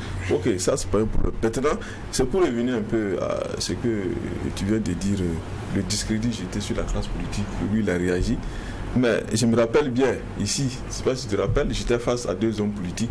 Et quand j'ai dit ici que la parole politique n'était plus crédible dans ce pays, mais ils se sont insurgés contre moi, ici. Mais voilà une preuve. Mais parce que moi, je me rappelle bien, au même moment, pendant la campagne, lorsque le CDP disait qu'il fallait négocier, c'est eux ils allaient négocier avec les terroristes. Au même moment, il y en a qui disaient qu'ils ne négocient pas avec les terroristes, qu'ils ne vont pas négocier avec les terroristes. Au même moment qu'ils disaient au peuple qu'ils ne vont pas négocier les terroristes, ils étaient en train de dealer dans le noir. Voilà. Bon, comment voulez-vous que dans un tel pays, la parole politique ait un crédit ? Voilà un fait. Et je suis d'accord avec toi que ça discréditait encore la classe politique. Et lui, il a dit, voilà. Donc, et quand souvent on fait des critiques, c'est pas parce qu'on est contre tel parti ou tel groupe politique, mais ce sont des pratiques politiques qui ont contribué aussi à nous mettre dans cette situation. Et il faut le dire clairement. Parce que nous voulons que la façon de faire la politique change dans ce pays. Et il faut réhabiliter la politique. C'est de ça qu'il s'agit. Même si on doit aller aux élections, mais il faudra qu'on redéfinisse une autre façon de faire la politique. Pas ce qu'on a fait jusqu'aujourd'hui et qui nous a donné ces résultats. Voilà. C'est de ça qu'il s'agit. Je voudrais te dire quelque chose. Moi, il y a quelqu'un qui m'a écrit pour me dire que votre président a jeté les hommes politiques en pâture. Je lui ai dit d'abord, c'est pas votre président, c'est notre président. Parce que le président de tous les Burkinabés. Et je lui ai dit non, il n'a pas jeté les hommes politiques en pâture. Il a dit ce que les hommes politiques ont fait. C'est vrai ou c'est faux? En quoi cela consiste à jeter les hommes politiques? Non, mais il n'y a pas que l'homme politique. J'ai dit, même si vous dites que le militaire est sous la coupole du politique, mais il y a aussi à interroger aussi la hiérarchie militaire d'alors. Mais je termine avec vous sur une autre question. J'ai dit, C'est vrai qu'il y a cette partie-là qui concerne ce que le président a partagé de mémoire. Maintenant, sur la question de votre engagement, parce que vous étiez allé le voir, il n'y avait pas si longtemps. Il a dit que pour ce qui est de la classe politique, le soutien doit être sincère, joindre l'acte à la parole. Donc, sur ce chapitre-là, il vous attend. Oui, il a pour compléter ce qu'il a dit. En fait, il a dit, ajouter que voilà, si demain on attend qu'ils se sont mobilisés pour, en tout cas, par l'effort de guerre, contribuer financièrement, c'est bien, mais il est revenu pour dire effectivement il y a certains qui ont appelé leurs militants à l'enrôlement pour les VDP. Nous, en tout cas, moi je ne suis pas là pour faire le marketing politique de quelqu'un, mais c'est parce que tout simplement vous me poussez à bout, donc je vais dire parce que oui, nous avons fait notre BPN, le dernier BPN, et on a mobilisé sur le champ 2 millions et puis on est parti remettre pour l'effort de guerre, les CDP. Donc je pense que c'est vrai, la sincérité c'est à travers les actes posés sur le terrain, parce qu'on dit que ce que tu fais parle plus haut que ce que tu dis. Donc nous, en tout cas, au CDP, la sincérité est là, il n'y a pas en tout cas à s'inquiéter. Nous avons été le premier parti, et jusque là je n'ai pas encore vu un autre parti officiellement qui a pris une résolution. Une résolution, c'est pas un acte minimal dans un parti politique comme le nôtre. Une résolution, et puis appelant à soutenir la transition actuelle. Donc je pense que sincérité, plus que ça, il faut quand même en chercher. Sinon, nous, en tout cas, nous sommes sincères et nous sommes restés sur notre position jusqu'à preuve du contraire. Les valeurs prônées par le président de la transition, en appelant les Burkinabés à s'unir, nous reconnaissons de ces valeurs-là, jusqu'à preuve du contraire. Parce que jusque-là, il fait ce que nous aussi, on souhaite que les choses aillent dans ce sens pour libérer le Burkina Faso. Le jour où vous allez voir que les choses ne vont pas dans le sens qu'on le souhaite, et évidemment, nous allons faire entendre notre voix. C'est-à-dire, nous ne sommes pas là. Le président a toujours été clair. Lui, il ne voudrait pas parvenir au sommet de l'État à travers des actes vraiment ignobles, contre nature, antidémocratiques. Non, lui, il ne veut pas ça. Donc, voilà pourquoi il a appelé ses militants, il a appelé aussi ses pairs à taire les divergences-là, parce que c'est secondaire. L'essentiel ici, c'est la survie nationale. Et c'est sur cette lancée que nous sommes. Et pour répondre à votre question, soyez-en sûrs que nous sommes sereins et nous sommes sincères avec notre soutien sans faille jusque-là avec le président Ibrahim Traoré. D'accord. Dernière question qui va servir de d'étape pour terminer. Il y a cette autre préoccupation partagée par notamment les deux journalistes, c'est la question du calendrier de transition. Et ils ont rappelé que le président lui-même avait trouvé que le calendrier en son temps là était large et qu'on pouvait rester dans les délais. Et dans sa réponse, il a relativisé parce qu'il a dit que c'était un souhait. Il a été très clair, il a dit, si vous continuez dans mon propos, j'avais dit que c'était un souhait. Et il a aussi dit que l'on a fait pendant longtemps l'erreur de minimiser l'ennemi. Ça veut dire qu'aujourd'hui, il a dit même en homme ou en moyen, on se rend compte qu'il ne fallait pas le traiter comme ça. Voilà. Aujourd'hui, quelle impression cela vous donne après? C'est qu'on a une transition qui disait terminer dans les délais, ou bien on disait faire un dépassement et on n'est pas loin de cela, et qu'il faut accepter et le dire tout net aujourd'hui. Je vais commencer par vous. Écoutez, moi c'est un calendrier qui ne nous intéresse pas, parce que nous, au niveau de l'UAS, on n'a pas de candidature politique à donner, mais nous disons que nous constatons que le président, dès le départ, dès les premières heures, il avait dit qu'en réalité, en 3 mois, on aurait pu faire quelque chose et qu'il y avait juste des petits réglages, parce qu'on n'était pas des militaires, donc il n'y avait pas grand-chose, il y avait des petits réglages à faire. Mais à l'épreuve, nous voyons que ce n'est pas ces petits réglages. Nous constatons que, en tout cas, les 3 mois sont dépassés, nous sommes à 6 mois, et en tout cas, on est loin du bout du tunnel. Maintenant, est-ce que la transition va prendre 4 ans, 5 ans? Écoutez, ça c'est au président de savoir communiquer et d'être sincère avec les Burkinabés. Docteur Loupépin, je vais faire comme ça. Ok, non, bon, par rapport aux 3 mois, peut-être que je n'ai pas une bonne mémoire, mais je pense que le président avait parlé de 3 mois en comparaison avec les 8 mois de Damiba, où il disait que non, c'est que le MPSR a fait en 8 mois, et en 3 mois on pouvait faire ça. Voilà. Et par rapport aux élections, il a dit que même si on arrivait à régler la question du terrorisme avant même la fête des échéances, on pouvait même aller aux élections. Je me rappelle bien qu'il a dit, s'il a parlé au conditionnel, si avant les 2 ans on règle la question, non, c'est pas un problème pour moi. Oui. Non, c'est pour préciser. Dans tous les cas, on est même dans un compromis. On a dit peut-être dans un compromis dynamique. Parce qu'il était dynamique. Voilà. Et, bon, par rapport à la question du calendrier, il est clair que la tenue des élections sera conditionnée ici par le niveau de sécurité que nous aurons pu atteindre dans ce pays. Pour même les hommes politiques d'abord. Mais on a vu l'exemple du Mali avec Soumaïla Cissé. C'est en pleine campagne qu'il a été kidnappé par les terroristes. Mais après, on a vu ce qui s'est passé. Est-ce qu'aujourd'hui, si le pays n'est pas rétabli dans sa sécurité d'antan, est-ce qu'il y a quel homme politique qui peut arpenter le nord là, aller rencontrer ses militants? Donc c'est même dans l'intérêt des hommes politiques qu'on sécurise le pays pour les permettre d'aller jusqu'au dernier hameau comme ils l'ont toujours fait, porter le message du parti. Voilà. Donc à ce niveau, il y a un préalable, c'est sécuriser le pays et ensuite peut-être aller aux élections. Parce que si le pays n'est pas sécurisé, un pays qui est conquis à 40%, vous pensez que les élections qui seront organisées dans ces conditions vont avoir un caractère démocratique? On aura compris. Donc, Sigiri, rapidement. Je partage l'avis de mon ami le docteur Yen parce que les élections aujourd'hui ne sont pas une préoccupation pour les Burkinabés. Nous, ce qui nous préoccupe aujourd'hui, c'est la paix. Et je me demande comment on pourrait organiser les élections si le pays ne retrouve pas la paix. Donc, calendrier électoral, pour moi, pour le moment... Non, ce n'est pas calendrier électoral, c'est calendrier de la transition. Bon, ok. Calendrier de la transition... c'est la question qui a été posée, c'est le calendrier de la transition. Pour moi, c'est la fin de la guerre. Parce que le président est venu pour faire la guerre.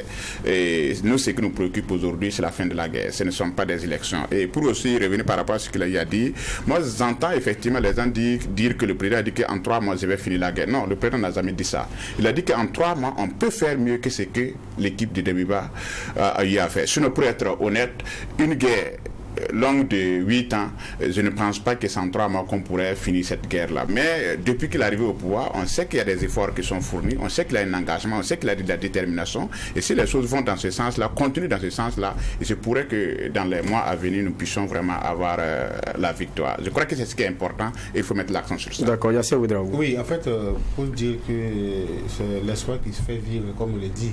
Donc c'est un souhait qu'il a émis. Nous aussi nous sommes dans ce souhait, et parce que tout simplement comme nous les politiques déjà c'est pas facile, on veut pas l'expression, permettez-moi l'expression, on souhaite pas lire l'heure donc voilà pourquoi nous on est derrière la transition afin que on reconquiert le territoire et que tout finisse et qu'on organise les élections. Voilà aussi c'est ça aussi le retour à l'ordre conditionnel, c'est un principe quoi. Voilà, c'est un principe dans un état de droit, comme le président a martelé dans son interview que nous sommes dans un état de droit. Voilà, donc nous sommes dans un état de droit et les textes sont là.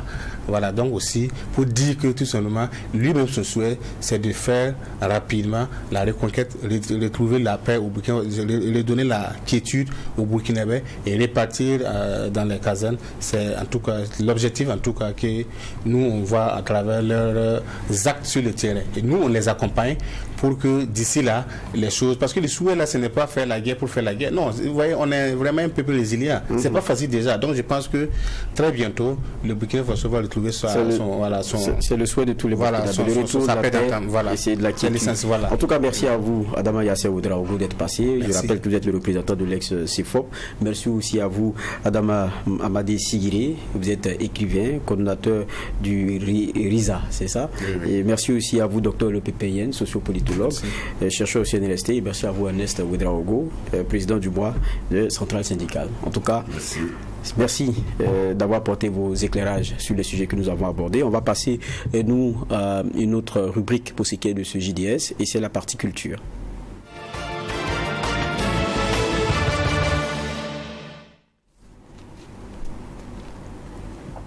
Et dans cette partie culture, on parlera de l'édition de la Semaine nationale de la culture, la 20e, qui a fermé ses portes à Bobo-Dioulasso hier samedi. La cérémonie officielle de clôture de cette biennale de la culture a eu lieu donc à la Maison de la Culture Anselme Titianma Sanon de la ville donc de Sia. Elle a été marquée par le coup de balafon du Premier ministre, Apollinaire Joachim Som Bilem, Kilem de Tambela, représentant donc du président de la transition. Nous allons donc pour cette clôture avant de revenir poursuivre ce JDS. C'est sur une note de satisfaction que les lampions de la 20e édition de la Semaine nationale de la culture se sont éteints. Et c'est par le son du balafon que le Premier ministre représentant le chef de l'État a donné le clap de fin. Pour le ministre en charge de la communication Jean-Emmanuel Ouedraogo, la notoriété de la Semaine nationale de la culture s'est forgée autour d'un idéal commun, celui de fédérer les cultures. Cette 20e édition de la SNC marque l'intérêt manifeste de la jeune génération pour la biennale. Il est donc nécessaire d'écrire l'histoire de la SNC afin d'édifier l'opinion publique nationale et internationale sur son parcours quarantenaire, ses précieux acquis, les défis multiformes qui se posent à elle et surtout d'envisager les perspectives. La culture telle que nos communautés la vivent et la pratique de leur confiance et espoir à notre peuple en sa capacité à prendre en main son propre destin.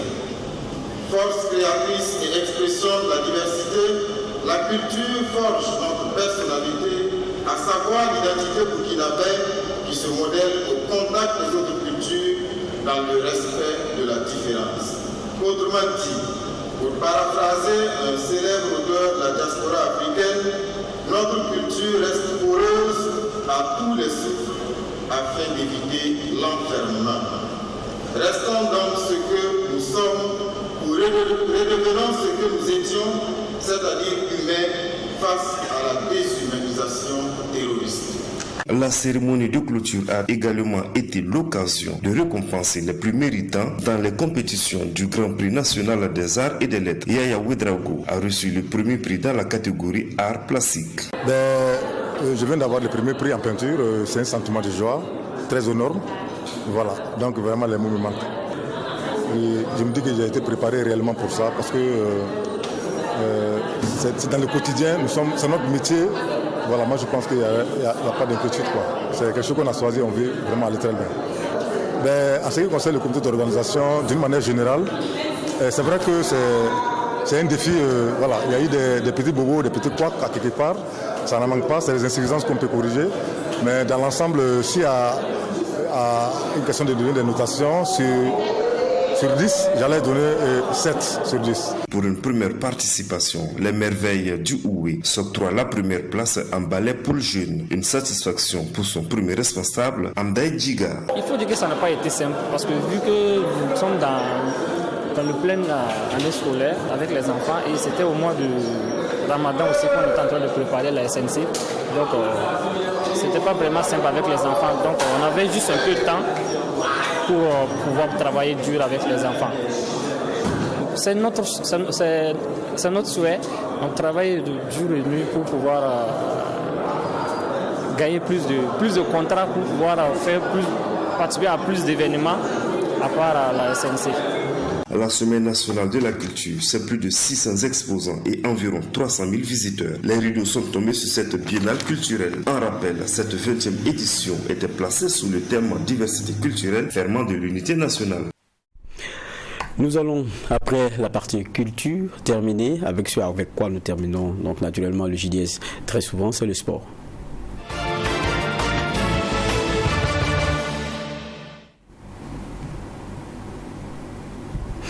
Et dans cette partie sport, je suis rejoint par John William Somda. Bonsoir. Bonsoir Geoffroy. Plaisir de vous avoir. Encore un plaisir partagé. Toujours de retrouver le plateau du JDS. Ouais. Ça a commencé à faire un manque, mais je pense que le manque est comblé maintenant. Le manque est comblé. On a un AS Douanes Salitas qui s'est joué aujourd'hui. On est dans, c'est quoi, 28e journée, non? La 28e journée de la Ligue 1 et voilà. Un match qui permet de se positionner directement sur donc, l'issue finale de cette saison 2022-2023. L'AS Douanes, on peut voir donc les images en l'emportant cet après-midi donc face à Salitas s'est mis donc on va dire dans une très belle disposition pour remporter le championnat. Les Douaniers menaient 1-0 à l'issue des 45 premières minutes suite à un but de Salif Bagaté font donc une petite remontada en seconde période pour l'emporter finalement donc 2-1. On voit ici le but de Salif Bagaté à la joie donc des supporters de Salitas et puis après la seconde période donc change totalement. Le douanier, par l'entremise de Michael Ibé, ancien soutien de Salitas également, permet donc à cette équipe de revenir à égalité. Puis justement un autre ancien Salitasien, bien entendu, donc en la personne de Michel Batebo, qui rejoint en même temps Salif Bagaté avec 15 buts à la tête du classement des meilleurs buteurs donc de cette Ligue 1. 2 pour l'AS Douanes, 1 pour Salitas. Le titre est quasiment joué. Il faudrait donc un cataclysme pour que les Gabelous donc ne soient pas sacrés champions cette saison. Le premier titre de leur histoire. Il faut préciser que avec désormais 6 points d'avance sur Salitas et un goal average largement favorable. Et il faudrait bien entendu que je dis bien entendu que les douaniers perdent leurs 2 prochains matchs par des scores assez larges et que Salitas en fasse de même, mais en gagnant. Alors chose quasiment improbable. Je pense qu'au soir de la 30e journée, à l'issue de ce match entre Vitesse FC de Bobo et l'AS Douanes, les Gabelous seront sacrés champions du Burkina. En tout cas, c'est un beau parcours. Ce qui a été intéressant, c'est que c'est resté palpitant comme ça, parce que Dame Coupe elle a été hésitante un peu jusqu'à la fin. Salitas, je pense que cette année, ça se dessine un peu plus tôt. La saison dernière, il faut rappeler qu'à 2 minutes près, Majestic était champion. C'est vrai. 2 minutes près, Majestic était champion. La saison d'avant, un peu trop tôt. Mais cette année, je pense que la Douane mérite ce titre. Depuis la 5e journée, les Gabelous sont en tête du classement. Quand ils ne sont pas ex-aequo, ils sont tous seuls donc leaders. Ils ont connu, on va dire, une série d'invincibilité assez extraordinaire. Il a fallu attendre la 26e journée pour les voir tomber face à l'Étoile filante de Ouagadougou, une grosse surprise. Mais c'est une saison, donc je dirais un titre qui s'annonce très mérité. Mais Salitas n'en démord pas. Salitas a encore l'occasion de glaner quelque chose à son palmarès cette saison, puisque les Colombes de Ouagadougou sont qualifiés pour la finale de la Coupe du Faso. Ils seront prise à l'usage filante de Ouagadougou le 28 mai prochain. Donc Salitas a la possibilité encore donc d'être africain à l'issue de cette saison. Et les douaniers seront donc, je le dis, vraisemblablement champions. C'est le 3e titre pour Kamou Malo. Aucun autre entraîneur burkinabé depuis donc cette formule du championnat ne fait autant. Voilà, c'est donc l'entraîneur le plus titré dans cette nouvelle configuration de notre championnat. Il dévance d'un titre Séraphin Dargani, Seydou Zerbo Dikroul et Oscar Barrow. C'est comme Malo qui quitte la sélection, qui revient là, mais ça se passe toujours bien. C'est sa recette qui fait marcher les choses, ou bien c'est aussi un club qui est sérieux, parce qu'on a vu les autres clubs pour lesquels il y a eu des problèmes de salaire par moment, il y avait beaucoup d'autres éléments. C'est vrai que quand on parle de l'AS Douane, le traitement il est différent. Oui. Quand on parle généralement des douaniers, on pense que le traitement est différent. Ça, c'est vrai. Ça pèse dans la, ça doit peser dans la balance. Ça pèse dans la balance, mais c'est pas le seul club corporatif. Il y a également l'USFA, il y a l'AS Police, il y a l'AS Sonabel, mais ça ne marche pas autant. Non, je pense que les douaniers se sont fixés un objectif. Chaque début de saison, ils disent clairement qu'ils veulent être champions. Ils mettent les moyens. Ils ont avec eux un entraîneur qui connaît très bien le football, très fidèle à ses principes, qui connaît très bien le championnat national. C'est tout à fait logique qu'il soit à ce classement, à ce stade de la compétition. C'est le top. Maintenant, ceux qui peuvent risquer le flop. Le flop, c'est l'AS Police. L'AS Police. Après 28 journées, les policiers n'ont toujours pas gagné de match. 9 nuls. 19 défaites en championnat cette saison. Et l'AS Police donc condamné à évoluer la saison prochaine en Ligue 2. Maintenant, vous savez qu'à l'issue de la saison, c'est 2 clubs qui vont en Ligue 2. Qui pourra accompagner l'AS Police? C'est la question qu'on se pose aujourd'hui. Cette question est encore plus, je dirais, d'actualité, d'autant plus que le Real du Faso l'a emporté hier à Bobo face au Royal FC 1-0. Alors, ce qui fait qu'aujourd'hui, l'équipe la plus en danger pour donc accompagner l'AS Police au purgatoire, c'est le Real FC de Bobo Dioulasso, le Royal FC de Bobo Dioulasso, le Royal qui la saison dernière était la meilleure équipe de Bobo et cette saison elle semble être la pire des équipes de Bobo. Il reste 2 matchs. Le Royal a lors de la journée prochaine un match face à Majestic à Zignaré. Majestic qui sort de 2 défaites d'affilée. Nul doute que Moussa Sanogo Di Falcao et ses poulains ne voudront pas donc, on va dire, accumuler une 3e défaite d'affilée. Ça sera difficile pour le Real. L'Étoile filante de Ouagadougou qui semblait donc l'un des candidats sérieux à accompagner donc l'AS Police est en train de se sortir d'affaire. Victoire face à la Douane, victoire face à Raimo et ensuite un nul hier donc qui permet à la Reine des Stades de s'éloigner un petit peu de la zone rouge. Il reste 2 matchs et ça risque de se jouer vraisemblablement entre le Real du Faso et le Royal FC. Autrement dit, c'est la guerre des airs. Mais pour le Royal, qu'est-ce qui explique en une saison là, ce changement brutal là, avec ces méformes là? une véritable cacophonie au niveau de l'encadrement technique. D'accord. Oui, une véritable cacophonie. Il débute la saison avec Albert Bemara, qui jette l'éponge après quelques matchs. Alors, ils font venir donc Adama Diabaté, qui n'a pas encore pris sa retraite de joueur, entraîneur intérimaire. Après, c'est Abdoulaye Somé qui vient. Entre deux stages au niveau de la direction technique nationale, il va, il vient. Il y a une forme d'instabilité qui a donc, à mon avis, plombé la saison des Boys de Bobo Dioulasso. Ce serait regrettable que cette équipe aille en deuxième division parce qu'elle passe pour être la véritable bête noire de Salitas. Mais je pense que les saisons se suivent ne se ressemblent forcément pas. Hormis Royal FC, aucune autre équipe de Bobo n'est menacée donc par ce spectre de la relégation. Pour que le Royal se sauve, il faudra donc gagner les 2 prochains matchs en espérant que le Real n'en fasse pas autant. Mais c'est assez compliqué. Je pense que les 2 candidats sérieux à la relégation en compagnie de l'AS Police sont le Real du Faso et le Royal FC. D'accord, mais et pour l'AS Douanes, le Sacre, une prochaine victoire ça suffit ou bien il faut encore atteindre la fin des 3 derniers? Je pense qu'à l'issue de la 29e, on pourra donc tranquillement remettre le trophée à l'AS Douanes. À la 29e journée, il faudra leur remettre donc le trophée. Le match de la 30e journée, s'ils gagnent la 29e, ils sont sacrés champions. Le match de la 30e journée sera un match de gala. Et ce sera la cerise peut-être. Ce sera la cerise sur le gâteau. Je pense que Salitas n'a pas démérité. Salitas a fait ce qu'il pouvait faire. Mais malheureusement, le navire battant pavillon AS Douanes cette saison me semble quand même un peu au-dessus. Et puis, Geoffroy va avoir peut-être juste une petite information donc, pour les téléspectateurs, c'est que les étalons cadets, au moment où j'entrais en studio, c'est ça. Menaient 2-1 face au Lionceau indomptable du Cameroun. Après avoir été mené longtemps 1-0, les étalons ont réussi, on va dire la prouesse de revenir à 2-1. Ils sont passés tout près de la balle du 2-0 à faveur du Cameroun. Et dans la foulée, ils égalisent. 2 minutes plus tard, ils ajoutent un but. Donc je pense que si le score reste en l'état, les étalons donc accompagneront les aiglonnés du Mali au second tour de la Coupe d'Afrique des Nations U17. Espérons que ce soit qui se dessine pendant que vous parlez. Oui, j'espère bien parce que pour la petite histoire, à chaque fois que les étalons perdent donc le match d'ouverture de la compétition à U17, ils arrivent toujours en finale. Ah, d'accord. En tout cas, merci bien.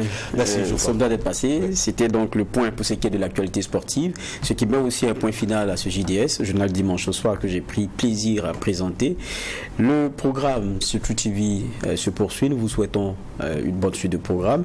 On prend donc congé de vous en espérant vous revoir dimanche prochain. Et d'ici là, le souhait, portons-nous bien.